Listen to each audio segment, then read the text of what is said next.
No verso 17 diz o seguinte: esta sentença é por decreto dos vigias, e esta ordem por mandado dos santos, a fim de que conheçam os viventes que o Altíssimo tem domínio sobre o reino dos homens e o dá a quem quer, e até o mais humilde dos homens constitui sobre ele.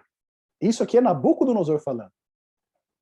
Então ele está narrando o sonho para Daniel, ele fala que vai, né? Essa árvore ela vai ser cortada, as raízes vão ser preservadas, o seu tronco vai ser preservado, mas esse decreto ele é um decreto que vem do céu, ele é um decreto que vem do alto, ele vai durar por 7 tempos ou 7 anos, e a sentença é por decreto, e esta ordem por mandado. Qual que é o objetivo dessa árvore ser cortada, né?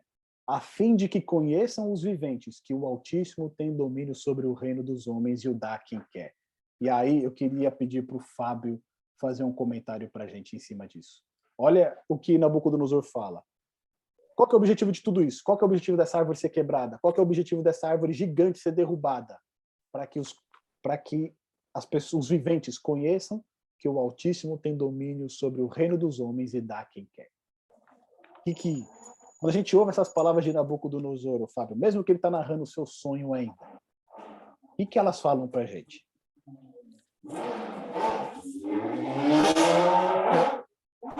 Espera aí que bem agora passou uma moto. Tá fazendo um discurso de ódio, né, moto? Acelerando aqui. Ela quer deixar claro que existe uma autoridade máxima e suprema, né?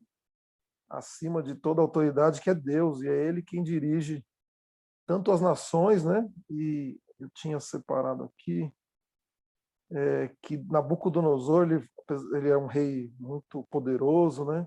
A gente já viu que ele dominava o império naquela época, mas ele esqueceu que ele tinha uma responsabilidade com esse Deus aí que ele começa exaltando no começo do capítulo.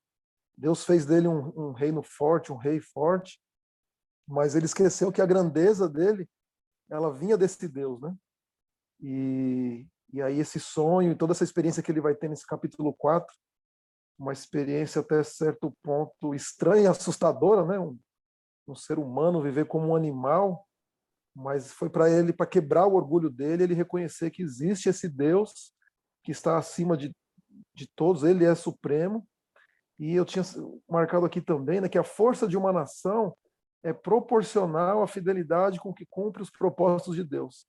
Então Deus fez dele uma grande nação e faz também de todas, né, as outras, para que elas cumpram o propósito de fazer a vontade de Deus. E quando elas não fazem, isso traz ruína para as pessoas. Isso serve para as nações também, mas também serve para a nossa vida individual, né? Sim. Tem um texto que diz que o temor do Senhor é o princípio da sabedoria, né? E quando a gente, de alguma forma, a gente quer se rebelar contra esse princípio, ou quando a gente não quer reconhecer que ele é autoridade, a gente acaba trazendo alguns problemas para a nossa vida.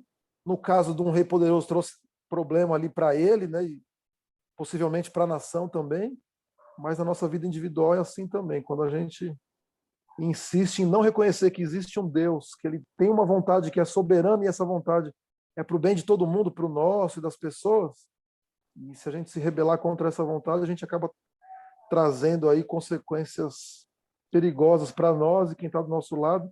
E no caso de um rei ou de uma nação, aí o estrago é maior. Com certeza. Uma coisa que me chamou a atenção aqui é o seguinte: o Altíssimo ele tem domínio sobre o reino dos homens e dá a quem quer. Lembra que a gente viu lá no capítulo 2, né? Que ele põe reis e ele tira reis.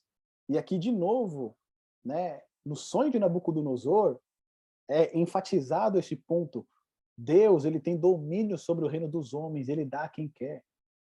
As pessoas que estão no governo hoje, as pessoas que estão hoje ocupando um lugar, né, de destaque, de influência, eles estão ocupando esse lugar porque Deus permitiu de alguma maneira que eles ocupassem aquele lugar.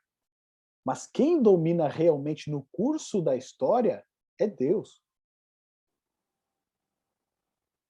E o que a gente vai ver um pouquinho mais adiante é que o sonho que havia sido dado para Nabucodonosor no capítulo 2 era para que a vida dele, o seu governo, se harmonizasse com os propósitos de Deus. Foi para isso que Deus revelou, né, a sequência dos impérios mundiais, como eles se sucederiam, o que iria acontecer. Não era para Nabucodonosor se exaltar como ele fez no capítulo 3, né? E nem aqui no capítulo 4 a gente está vendo, mas era para que ele colocasse a sua vida em harmonia com os planos de Deus. Deus já revelou que no final o único governo que vai existir vai ser o governo dele, vai ser um governo eterno. Então, a grande responsabilidade de Nabucodonosor aqui era qual? Se harmonizar a esse propósito de Deus e não se rebelar contra ele, que foi o caso no capítulo 3.